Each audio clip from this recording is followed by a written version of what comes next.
Tim, the floor is yours. All right. Yeah. So reproducibility and replicability, that's my topic.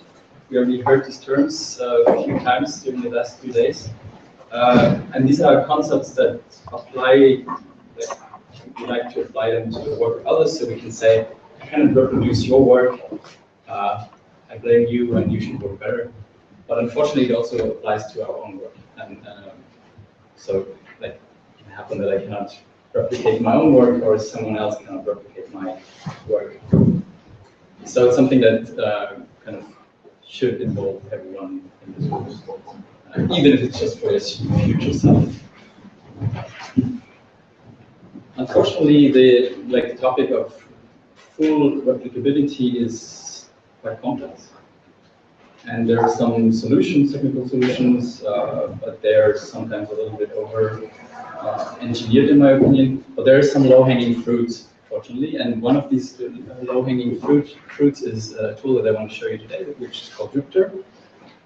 Jupyter is basically a notebook that tries to cover the whole process of you conducting research, maybe an analysis, maybe simulation, or an experiment, or whatever you're working on. So you're really covering your everyday work, from first ideas and sketches over documenting process, over executing that process, to results and conclusions. I don't want to talk too much like theory about that. I just want to show it off as kind of a tech demo here. The people from the Python community probably know that tool or should know that tool, but yeah, all the others, like in the other spheres, it's not so popular, and that's why I want to show it to you. So this is already Jupyter running here in the browser. Basically, this is a list of notebooks I have. So I have this tech log that I want to show you here, and I have another fake notebook to make on the list, which I'm not going to show you today.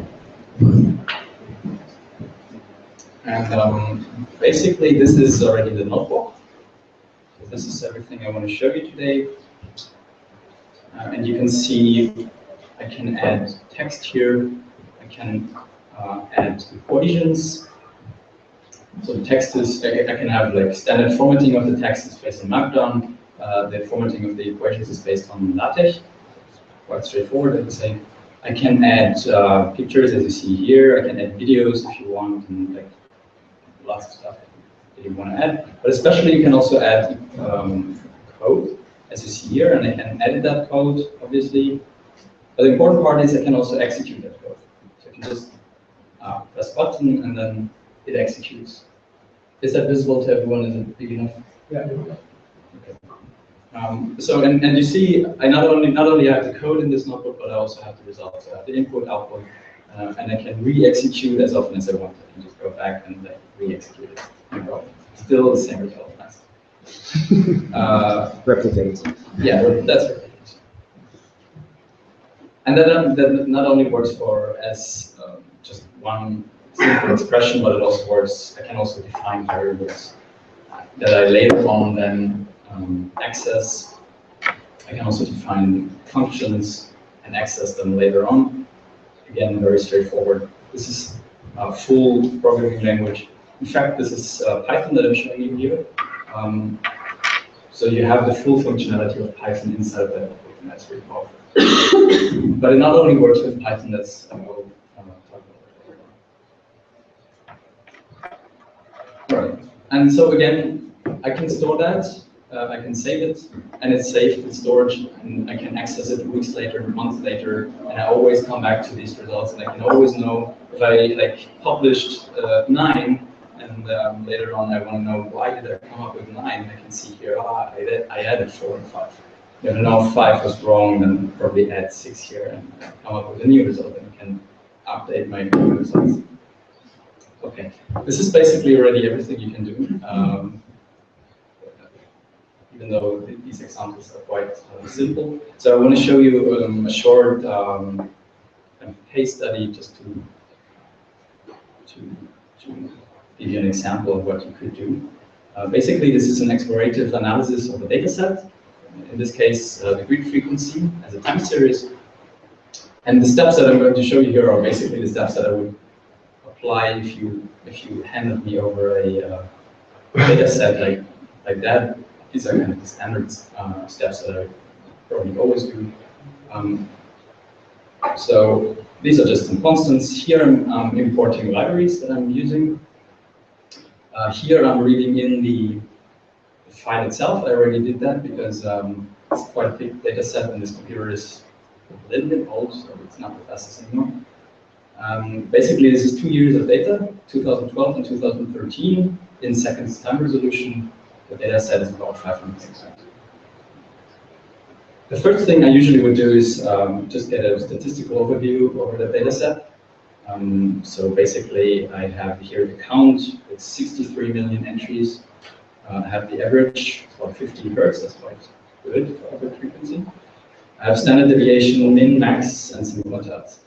All right, so this gives you already a nice first impression of that data set. Then I'm a visual person, so I like to plot.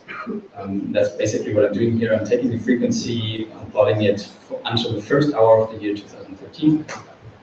Doing that.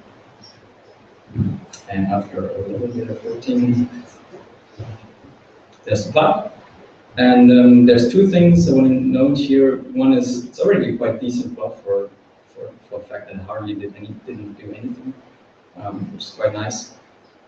And the second thing is also the plot is inside of the notebook. So again, if I store the notebook, if I access it later on, weeks later, months later, I still have that plot inside of the notebook, which is again very nice. All right, so this is just 1 hour of like 2 years of data, but since there are 63 million entries, I cannot plot all of them. But what I can do is I can resample them to days. So take the daily average and then plot the daily average to receive such a plot. I would maybe also do, maybe also estimate the distribution of the values and plot them to have a better impression of that. Here I separated that into 2 years, the year of 2012 left, the year of 2013 right, and on the y-axis you have the good frequency. All right, and yeah, here's one more plot that might take a while. I'm not going to show you in detail how to do that, but just show you in a minute when it's finished calculating.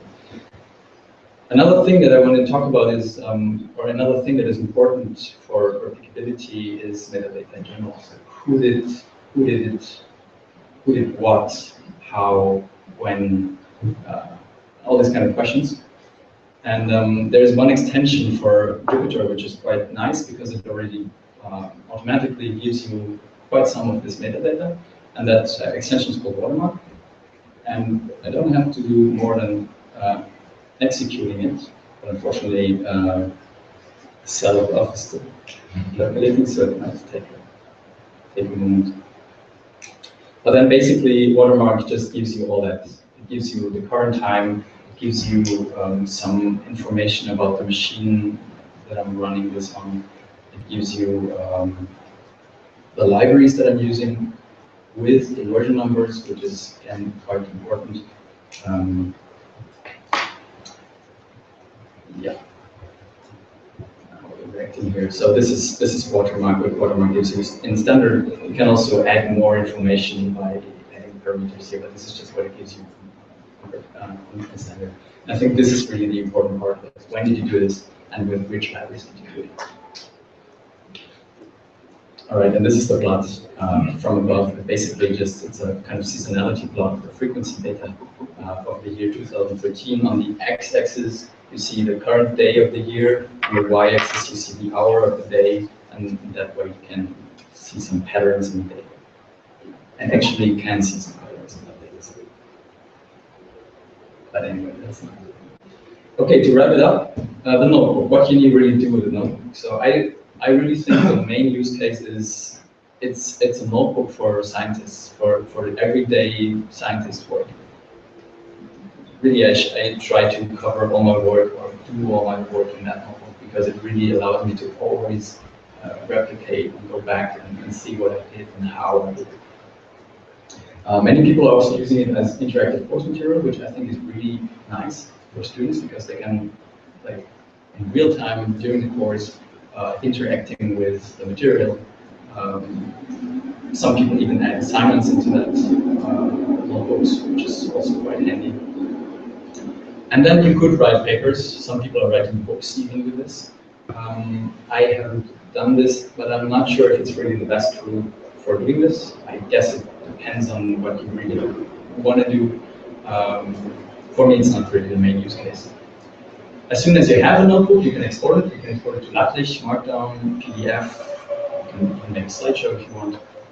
And you can export it to static HTML, which I think is quite handy because you can publish a static version of that notebook. So people can look at it, they can even look at the code, but they cannot execute that code, which sometimes is better than handing them over the notebook that they can execute. And then there are several languages supported. Basically, there's an open interface, so everyone can add languages that are not yet there. Python is supported by default. Julia is supported now. R is supported. Take MATLAB, and many, many more are either now already supported or going to be supported. All right, and then last few words about the project. So the project is evolved from, so it's a full open source project, and it's evolved from a project which is called IPython, which obviously comes from the Python community. Firstly released in 2001, so definitely has quite some history behind. 10 years later, they had the first version of that notebook that I'm showing you here. And two years later, like in 2013, they had this first official release. Only about a few weeks ago, they published IPython 3, which they themselves say is the last monolithic release. And now Project Jupyter is, or has the idea of taking out all of these language agnostic parts of IPython, taking them out and publishing them under the new name Jupyter, to not have that confusion with the name anymore, because IPython 3 is already language agnostic, but you wouldn't guess by the name. So really that's the idea of taking all of this out. Still there's a little bit of confusion at the moment because it is still in this process of moving from IPython to Project Jupyter. So what you see here is actually IPython, but it already tells you the name Jupyter. There's some confusion. And Jupyter hasn't been officially released by now. But you can try it, try.jupyter.org, and you can also install the current version, which is IPython 3. Again, this is language agnostic. And I recommend installing an Python scientific distribution. That's it. Thank you.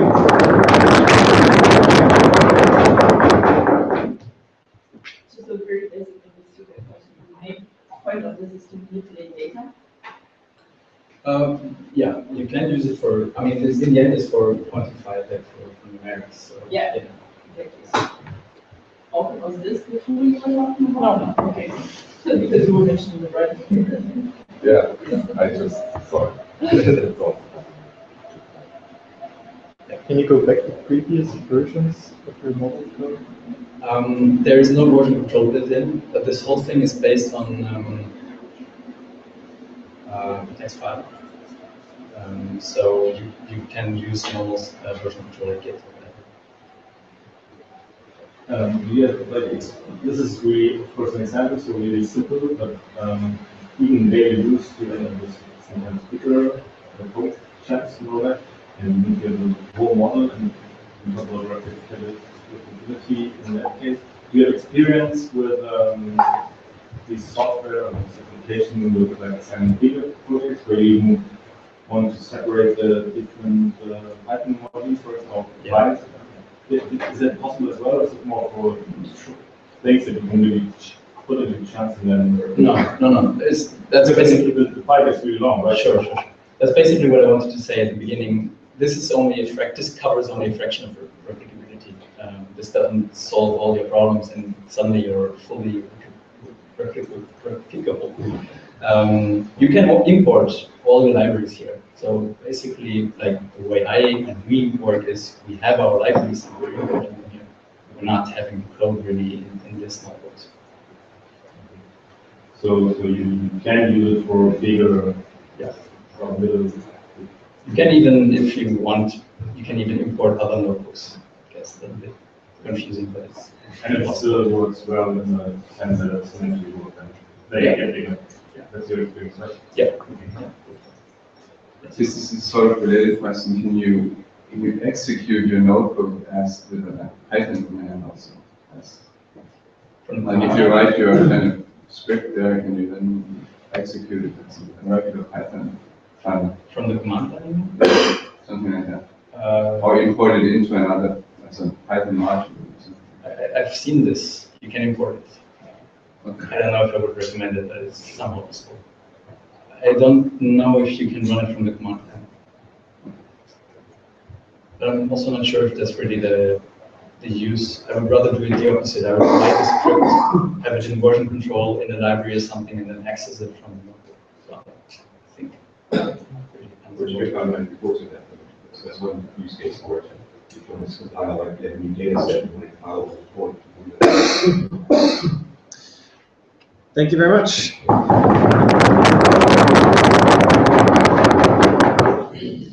Next is Chris from Groningen.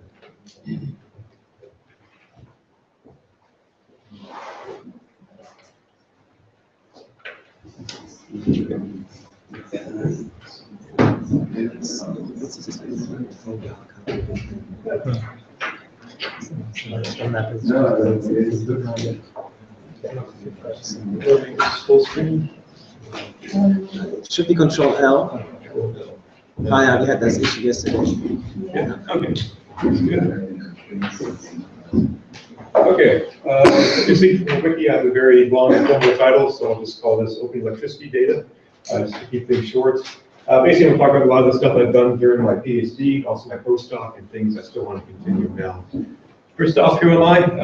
As of about a week ago, I'm assistant professor of energy informatics, University of Groningen. Energy informatics more or less means that I'm basically getting paid to think about energy data, how to work with it in smarter ways, how to integrate it, how to deal with a lot of the problems that I think as a whole, as a group that we're dealing with. A lot of what I'm talking about is actually my PhD thesis, Making Sense of Open Data. This is freely available online as a PDF. You can download it, and it'll actually explain things in a lot more detail than I can in about 10 minutes. The thing I want to show off is this is the site that I developed as part of my PhD, Wikipedia2.nl. This is basically live on the web. You can go there, you can edit, you can basically do whatever you want. You can try things out. For me, this is a bit of a digital playground. I can try out new types of ideas. I can play with different data sets, try to develop new tools, and try to see, how far can you push a lot of these ideas. To give you a rough idea what it looks like, this is a sample page for a single power plant. Just to back up a bit, we started this project because we found this website, karma.org, it's a think tank in the US. They took the Platts data set, they stripped out the fuel type, and I think a few other things, and then they published that online. And we found that, and we were like, okay, can we actually crowdsource this process of filling in the data, adding references and so forth? We talked to these guys, we got permission, and then we set up this website based on that. So the question is, can we improve this massive data set and have people across the web actually fill in the blanks? So for this one power plant you see in the Netherlands, you can see some general information. So who's the operator, when was it first built, the original identifier from the original data set, links to Wikipedia, links to OpenStreetMap, links to the EUTS, emission trading system in Europe. You also have a map there as well. And the nice thing that we have, this is Semantic Media Wiki, like you guys have for your own wiki. You can actually set up forums to guide people in the process of entering in information. So here's automatic completion based on a list of companies that we already know about. You can drag and drop the marker on the map itself, fill in the coordinates. You basically are guided in the process of filling in the data to fill in the gaps in the original data set that we have. If you look a bit further down, as you saw, we linked to the EUTS. So this is the trend line emissions from the data that we actually got, downloaded from the website, different references that we have for this particular power plant. And this is the magic right here. This is the structured data that's actually transformed from the data that people put it on the page itself. So some of this is the carbon data, the estimated emissions that they have, the estimated electrical output, facts that we added in terms of generating capacity, the thermal capacity as well, the different links that we have. So all of this is structured data that you can basically download and then query and then build other types of apps with. And of course, this is basically all linked together behind the scenes. So if you click on the link for Essent NV, you go to the page for the company. We added information about, of course, the Wikipedia page, the website, and you also get the ownership structure generated. This is basically a single query that says, find me every company that has some sort of subsidiary and keep traversing all these links until you can't find anything more. So again, this is all automatically generated from simple links that are all distributed across the website. And the update of what happens, how is that company structure updated? That is the biggest problem I run into, basically. A lot of this, I've had help from different people, some colleagues. Practically right now, it's basically me working on this. Ideally, everything's crowdsourced. I have a big edit to this page link on all the pages, and that doesn't happen so much. That's really the challenge. We do get edits. Like I had an edit this morning from Brunei, from some guy editing a power plant there. You know, that does happen, but it's overall, it's a bit difficult. The solution, which maybe we'll talk about later, is I think we can push a lot of automation to help with this. I think that's ultimately the most robust solution, but it's also getting people's attention together and figure out who needs what and how do you get a critical mass of this stuff. So again, this is also just the same thing for the power company page. We just show a map, you know, all the coordinates. Question marks are meant to be annoying, so people want to fill in the fuel type just to highlight the gaps we have in the data. And again, a single query that shows for all the EUTS facilities, you know, what are the trend lines that we see over time. Don't look directly too hard at this. This is basically, I'm going to wave my hands around a bit of what's going on. The main idea is I take these original data sources, I write a couple of different scripts to convert them to, say, CSV for one thing. I use Google Refine or OpenRefine sometimes to clean up the data, translate it to machine-readable formats, and then link them together and have a system where I can actually query these things. I'll talk a bit in a few more slides about some of the big problems I face with that. And then also we use a wiki to allow people to edit some of the data, a selection of it, and then also link in some of the data that we have up here. So people can interact with it, find problems, complain, and do what they want, basically. And then everything is basically available via an API. People can run a query. If you have any programming language that can download a file off the web, you can talk to that and use this data in your own applications. MATLAB, our agent-based modeling framework that we developed, you know, whatever you want. You have flexibility to do what you want. This is also an interesting application here, so I'm glad we had to talk about OpenStreetMap data. EcoMap is a wonderful online service where they take different subsets of OpenStreetMap and they filter out different types of interesting things. Like this case, they actually filter out the power grid. So if you go there, it's one of the EcoMaps you can see. They actually have anything power related. So you can see here, these are the actual power lines. These little dots here are the actual transformers and some substations we go in. And these, I think, maybe wind turbines, something like that, I forget. So that's one of the layers in here. And on top of this, these icons, these are from my wiki, basically. So I actually run a query to download power plant data, put it on top of the map. And in the background, of course, is NASA's image of the Earth at night. So I have, I think, at least 3 different data sources I'm all putting together, stacked up, via just HTML and JavaScript. That's all it is, and it's all basically live. And this is really quite cool because, well, I can find the gaps in the data, I can find where I have a wind turbine that doesn't correlate with anything else. And I think it's quite cool that if you look kind of closely, you can see every single bright light and how they get power. You can actually see that by overlaying these data sets. It's really quite powerful. And then also, my user interface is not nice, but you can download the data to a spreadsheet as well. So I'm talking about a lot of my frustration and the roadblock that I've hit. I'll give you a story about 1 or 4 power stations and 7 different data sets. This is the Bolton Power Stations, the whole entire site. If you take off the S, it's basically this unit right here. It's a coal plant built in the 1950s. There's a few other units that are gas turbine, biomass plant, and a waste-to-energy plant that are being built. So like I said, a lot of what I try to do with this is I want to integrate this different data so you can have really good insight into what's going on. And I got really excited about things like link data or the semantic web. And in brief, the idea with link data is that if you think of a web page, you can make your own blog, you can link to the BBC. The BBC doesn't care about that. And the idea with link data is you can do the same thing for data sets. You publish their data, your data, they publish their data, and you can say, when they talk about this thing here, this is the same as this entity over here. This power plant equals this power plant in their data set. And you can query across both data sets or multiple data sets at the same time. So why is this valuable? For this particular power plant, you can see an example of some of the actual data sets and what's contained there. For DEC, they have in their Dukes data set a spreadsheet data about the capacity, the fuel type, when was this first started, large combustion plant directive, they have the thermal output, fuel consumption, which is, I think, missing from quite a few data sets in Europe. And of course, EUTS is the CO2 emissions and also the allowances as well. So if you just look at this, I mean, it seems kind of possible that you could link these things together and you could actually combine data that's not really contained across all of them. You know, this all contained separately in each of these things. So, well, let's see how the European Commission takes care of things. So this is the Large Combustion Plants Directive. 2007, they mentioned 1 unit. 2008, they mentioned 3 different units on the same site. So they took 1 and they split it into 3 things. 2009 is still the same. Plant number, there is no reason why this is set up this way. These are not unique identifiers. I've talked to these guys. I think it's a row in an Excel spreadsheet or something. That's it. This contains no information at all. Plant name, it was Wilton, then Suncorp Utilities, UK was Wilton. So the name changes. Plant location, Suncorp Utilities, Wilton Power Station, that's sort of useful, then England. That's, they were doing so well, but, yeah, then you have the numbers, which is kind of nice, but yeah, I don't know, it's amazing because this is quite a valuable data set. If you're looking at things like cooling for power plants, you want to know the heat output, this is, I think, the only one that covers this for all of Europe that I'm aware of. And this thing is horrible to actually, line these things up across, different years. What you see here is, this is, well, the names I came up with that I think are quote official, at least based on looking at all the data sets. You have the overall site, and then you have the different units on that particular site. Each column are different data sources and how they describe them in different issues that you have. The owner website is more or less okay, except they call Wilton 10 also simple biomass power station. These are the same thing. They use these interchangeably. DEC is pretty sane in how they do things. UETS, they call it Suncorp Utilities Teesside Power Station. And don't confuse that with the other Teesside Power Station, which is a giant gas plant. EPRTR, they use 3 different names over different years of reporting. Lately, I think they call it Wilton 10 Power Station, which is probably not correct because they measure the emissions for the whole site, not just 1 unit. Also, the emissions between these 2 match up, but that shouldn't happen because this is fossil CO2. And this could be either all CO2 or limited into biomass or fossil CO2. LCPD, this is what I showed you initially. Unit number 3 is gas turbine 2. Number 2 is actually number 10.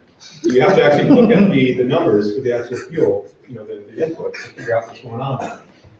And then the rest is pretty decent. Wikipedia proudly mentions Wilton 11, which of course is planned, so no one else knows about that yet. But it shows that Wikipedia does have things. It shows you in the future what's actually happening that you may not find in other data sets. So this is a bit of a visual representation. At the top, you can see the actual site composition. So the big box is, well, it covers data about the whole site in aggregate, and also, you can say, individual units. DEC doesn't talk about the whole site. Well, that's okay because they mentioned individual units. UETS should actually skip some of these. It shouldn't include the biomass plant because that's not regulated. LCPD is pretty decent. EPRTR, well, you can kind of get the idea basically. So there's different levels of coverage, and you have to figure out what are they talking about exactly to figure out how to actually link this stuff together. So basically, I think things like linked data, it's brilliant, the technologies. You can actually do this with US data. US data has unique identifiers for all the generators. It's brilliant what these guys are set up with the EIA and the EPA as well. For Europe, it's just not ready yet, basically. So I got a bit frustrated. Well, I didn't give up, so I tried new different types of tools. One of the things I played with was Elasticsearch, which is basically a kind of scalable search engine where you dump in the data yourself and you can really control how you search the data. This is a web interface. It's live right now. And basically the idea is you just type in something and then you get a bunch of results from different data sets. And you can control which data sets you actually want to search. You can search the OpenStreetMap. Industry About is like another website that documents the power sector and other industries. UETS, EPRTR, LCPD. And you'll notice that there's things like fuzzy search. Search for things that are probably misspelled or look sort of similar like this. You can also leave the search field blank and just find things within the map view. So you search across all these different data sets, see anything and everything within this particular boundary box. It's a little bit ugly, but it's functional bit. And this is also something I would like to develop further, but I'm trying to find different projects where this can actually land. And of course, also you can see here the 3 different coordinates for the same exact thing. But it kind of helps you to narrow things down and see what's exactly where, and maybe to integrate these things in a better way in the future. Other thing to talk about is this is the paper I found recently. It's quite nice, talking about large-scale solar energy in Morocco. It's information about these generators regarding capacity type location is found mainly from Wikipedia, various lists in Wikipedia. So they downloaded the data, and then they filled in extra information from Wikipedia that was added manually. I haven't heard from these guys at all. I think it's awesome that they used it, but if you think about it, they downloaded the data from the website, they took Wikipedia, they fixed up these things, and then they didn't actually put it back in Wikipedia or somewhere else. This is really the biggest issue that I consistently keep running into. People get the data, they find problems with it, they say, oh, there's holes in here, and then nothing happens. And then people come across the same exact holes again, repeat the same exact process. I really don't know what to do about this. It happens all the time. So I think we talked about a lot of these things already about what's really needed. It's things like how do we align interest, how do we work on things that sort of develop things to help people get their jobs done, because you can think about future users and so forth, but it's good to be selfish and think about how do I help use this to make me awesome, to do really cool research, because you should be the main client. Also getting data publishers to fix their own data. Like I said, in the US, it's really great how they do stuff. In Europe, it's really a mess. And I do hope that they would help us make our lives a bit easier. Other things, I think it's important to do things like dependency map of the data sets. How does this affect certain research areas? Like you can say maybe in Europe, there's certain things we can't research easily because certain pieces of data are missing. And then you can actually push this back to policy, so the guys have collected it. And I think there's a lot of opportunity around things that are, data processing pipelines, individual modules that can take data from different websites, clean it up, and you can piece these things together to hook the data into models eventually. So that's about it. So, are there any questions? Did you post any data back to, for example, OpenStreetMap? Like OpenStreetMap I see as kind of not only energy related, but really like the law. First, I actually edited a lot in OpenStreetMap, so mostly things like power lines. I was curious about how this whole process works. I do things like I actually take extracts of OpenStreetMap and I make them available on the website as well for people interested about industry topics or even the electricity grid. I do have extracts for Germany, the Netherlands, and the world. That runs off of daily updated data. So I have the planet file and I update it every night and then dump out different subsections of it. The thing I should be doing, I think, more is, I was talking over the break about as well, is I think it's important to help out the contributors to OpenStreetMap and actually flag these things that look kind of weird and need attention. Because there already are tools like that for OpenStreetMap, at least for the streets parts. And I think for the power sector, you can do that too. So it is good to integrate with all these groups. I think the important thing is, what I think is, as long as the data is open, I don't care where it is, it should be able to be piped between different things, but that's all that matters. Yeah. About problem of people not putting back I know from the website just has a pop-up which says, well, if you want to use this web page, you have to admit that you at least tell 2 more people about the story on this website. For example, it's from Data House, that's called Feature 2. It's not mandatory to really do it, but it just reminds and sharpens the conscience of the people to really do it and contribute to the project. So maybe you can just put a pop-up every time you use it. Please think of this, put back it up, or something like that. Yeah, I think it's, I should like A/B testing or try different strategies and see what happens. I mean, personally, the website, you don't have to create a login. If this guy got it from Brunei, I need from his IP address, and that's it. So that's, I try to make it as simple as possible, but it's, I don't know, there's some sort of incentive issue there. But yeah, I think that's, I need to be more of an expert in social media or something like that. Yeah. I'm wondering in terms of user friendliness, from the user perspective of an energy model, I think our interest is to have a data set that comprises the status quo of power plants and then using that for our scenario analysis. So for that purpose, do you also run verifications of your model or your data set? If you, for example, look at national statistics, what is the installed capacity of certain power plant of certain type, and then compare your data set, aggregate up all your power plants that you have, and then maybe see how much percent do you cover, what is missing. Yeah, that's just something I could do. It's not something I do currently. I have set up certain checks to look for our power plants in this place based on the coordinates. So I took a GIS data set of all the boundaries of countries, and then actually use RS and GIS libraries to actually say, find me all the power plants that are outside of your stated boundaries and so forth. But you certainly could actually combine different data sets and do automatic checks and then have reports generated that say these things look kind of weird, so we should check them. That's certainly possible. I do have code that does things that can be adapted to do that, basically. Just thinking for user convenience, if you don't do it, then it's just another data set that the user has to compare with all the other data sets around there. Yeah. And you could increase the just the impact of your model, right? Yeah. So like I said, I mean, I have the scripts. I'm happy to adapt them and just build up something. The main thing is find a project that's really decent. Yes. Feels everyone is getting excited, including me. Still, we are a little short on time, so maybe last round of comments and let's keep them brief. Very shortly, how much would it help to have a unique set of identifiers for all European power plants? That'd be awesome. I can show you some work later on. I've got through analyzing the U.S. power sector, and it's just brilliant what you can do with this stuff. I mean, it's I can basically maybe show you, because I look at things like the energy transition that's starting to happen in the U.S. Analyze the policy. I actually knew what was happening where. Also, the U.S. actually collects a lot more data. Period. Like they actually have a lot of time series data, even hourly generation statistics for fossil plants. So it's partly identifiers. That would help a lot if you're looking at the heat output of power plants and looking at if there's a heat wave, which power plants might actually start to have issues. It will allow you to actually link these different data sets, period, because you know what this thing is over time. You could actually link identifiers to open street maps, and you have geographic data. You know, there's a lot of brilliant stuff you can do with that, basically. Then I propose, why not setting up a breakout group and thinking about if we can push things, maybe talking to our respective governmental agencies. I mean, it seems like a feasible issue to do if we spread the kind of the lobbying work across some people. It certainly should be done. I don't know how quick it's going to happen, because I think what happens with these organizations that they're basically collecting data to meet a reporting obligation. Some sort of problem we've identified in the past, we want to basically publish the data. They go into the spreadsheet, the numbers are there, and then they say that they're done. And I think a lot of these groups are basically underfunded, they're overworked, and so something really needs to change with that. There needs to be some real push to actually push this forward. Yeah. Last comments? Yeah, very good question.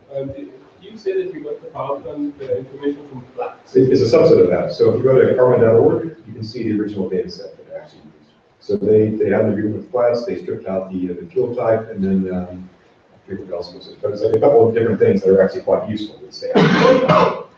So I think I haven't looked at flats myself originally. I think it's what, 20 columns, 50 columns or something.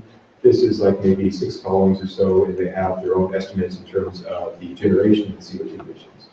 So they use their own model, which is like a regression model, to try to calculate that. And that's just so that they can publish it. Exactly, exactly, yes. They stripped it out, and I said, well, you know, I'm doing a PhD, I'm going to try stuff, you can put it back in, basically. And how far can we get? And can we actually link this with different data sets? You know, can we actually document where this stuff came from? Thank you.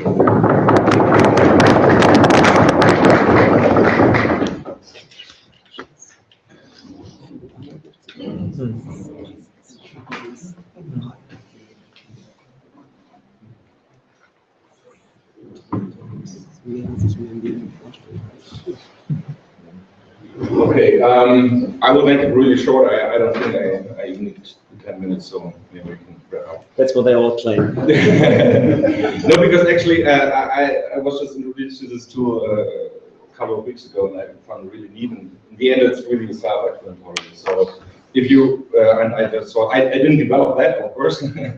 It's a tool provided, and I think in our community it could be really helpful for writing papers together. Because I just wrote a paper with 8 co-authors and was a mess. Doing it with Word and commenting and all that stuff and bit text styles. Oh no, I know. So in the end, you just go on authoria.com, just log in. You just need the email address and password, and then you can already start actually. And it's based on LaTeX or Markdown language. I think everybody here is familiar with either one. So this is just like an explanatory, short paper. And in the end, you just I started. I'm the head or the lead author. You can say you can just add authors by just adding the email address. Yeah. So the next one is invited, and you can of course rearrange because not all the authors have the same rights. Yeah. As lead author, you have, of course, other rights than just contributing authors. And you just go in there, and this one is now you can set up if you want to have this what you write public or private, because it's only for open access publication in the end. And the default setting is public, so you have to be a little bit conscious about that. If you don't want anybody to see what you're doing there, you have to do it in private mode. You need public access. You said just before that is only for public access. For open access Open access. applications. This is what is one. That you open access is like the new thing that you don't pay for the license from the publisher if you want to have access from articles from different journals, but you pay as author or from the institution to being published, and then everybody who wants to read your article has open access. How can they control it? Huh? How can they control it? What do you mean? How they can control this? Yeah, it's just it's an initiative, and the EU Commission is trying to get more open access journals. You know open access journals? Yeah. Yeah, and I think it's a good idea. But in this case, you have to be, if you don't want to have anything being published up front or readable for anybody else, you have to do private mode. And other settings that you can choose between LaTeX or Markdown, I mean, you're actually editing your paper, and you can here choose as a rough draft, working draft, reprint, postprint, whatever, what stage of publication you are in. And then you have this editor. You can just like add the text and say, well, it's so, I don't know, nice that the sun is shining or something. Yeah, and then you can, I don't know, I have to cite this sentence, by God, I don't know. And then you can just import, you can search actually in the web. If you have the DOE, you can just add the DOE and it's imported automatically. You can, if you have you just copy and paste it from here, from any other library. You can search locally or publicly. It's everything is possible. And you just, in the end, you just say, okay, save and close. Yeah, and then this text is inserted. Then you can also add figures. You can delete, and what is also really neat is that you can just mark something and then pops up, and you can add a comment, for example. Yeah, add a note to the other author. Maybe you have to, I don't know, recalculate this, or this is not good. And you can have different sections. You just add sections, for example. You can rearrange the sections. If you want to have this paragraph up front, you can just move it to the top. You can add the references, of course, as well. Then you have like the LaTeX code and the BibTeX style. You can choose from different BibTeX styles.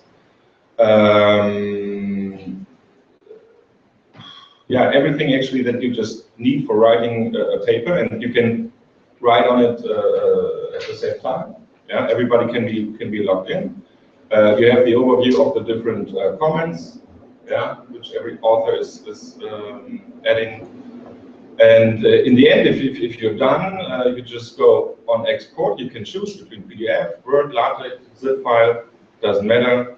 And you can customize. For example, if you already know you want to choose for Elsevier or Springer, one column, two columns,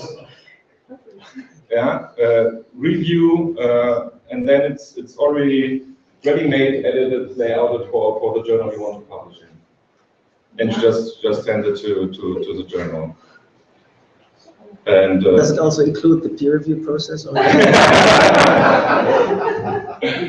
So I actually, I don't know, maybe I do the compiling. I've done it on my laptop. It's not. Is there any track changes? You have complete version control. How do you see it in the or from the computer on or off? Just a second. So you see here, and then you have your paper.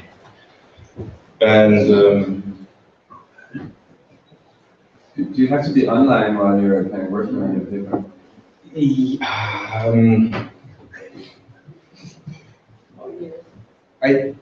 At least I think if you don't have to be online, but if you're collaborating at the same time, if everybody is or 2 people or 3 people are writing at the same time at the same article in a different section, I think then you have to be online. Otherwise, if you're just working alone, you can be offline and then just update it in the end. I'm not sure about that. But in the end, they have some YouTube links, they have a forum for asking questions, but in the end, it's not, the institutions who support it are from Harvard, MIT, Stanford University, Yale, I think all pretty well-known institutions. And you can look at example articles which have been written already with this. The only special is about if you want to publish your articles, you're limited as if you use it as a private person, it's free for reading and writing open access articles. If you are part of an organization, you can have, you need to acquire a license, of course. As a private person, you are free to have one private article at a time. If you want to have more at one time, you pay, of course, a little bit. Yeah, but I think to start with, just one private article is enough for everybody in the beginning. And well, yeah, you just write, and you hope that the review process is also working as easily as this one, and then everything is fine. Thank you.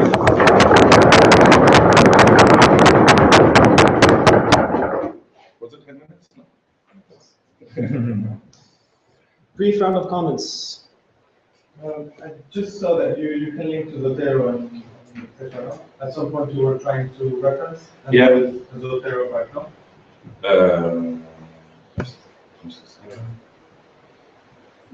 It's a good test file. There's a bit. So if you have already Zotero libraries, and you can just one side to the yeah, and then import. Yeah. So you can just upload it. Okay. You can upload the BibTeX record if you have it, yeah, or just the DOI. You can export the good test from Yeah. With this license thing, you say for reading and writing open access papers, could you submit it to Elsevier, for instance? It's not necessarily open. It depends on the journal, if it's open or not, open access or not. Are you then supposed to submit it only to open access afterwards? Yeah, well, in the end, then it's transferred directly to the editing of the journal. Otherwise, you just export it yourself and you send it to another journal which is not open access. It doesn't matter. That's what I meant. Yeah, because you can export it as Word file as well. I mean, if you do open access, it's directly transferred to the journal. If you write, that's the only advantage. If you write the article and then you submit it to a non-open access journal, just the manuscript is erased and you link it. Yeah, obviously that's a loophole to do that. But open access is getting more and more popular. No, yeah. It's just extremely expensive on those. You can even pay for it as a year. No, of course you can write articles, export them as Word, as PDF, and then just use it and you don't break any kind of I agree promises. I haven't seen. To not break, I agreed promises regarding lunch. We close here. Thank you again, Matthias. I propose we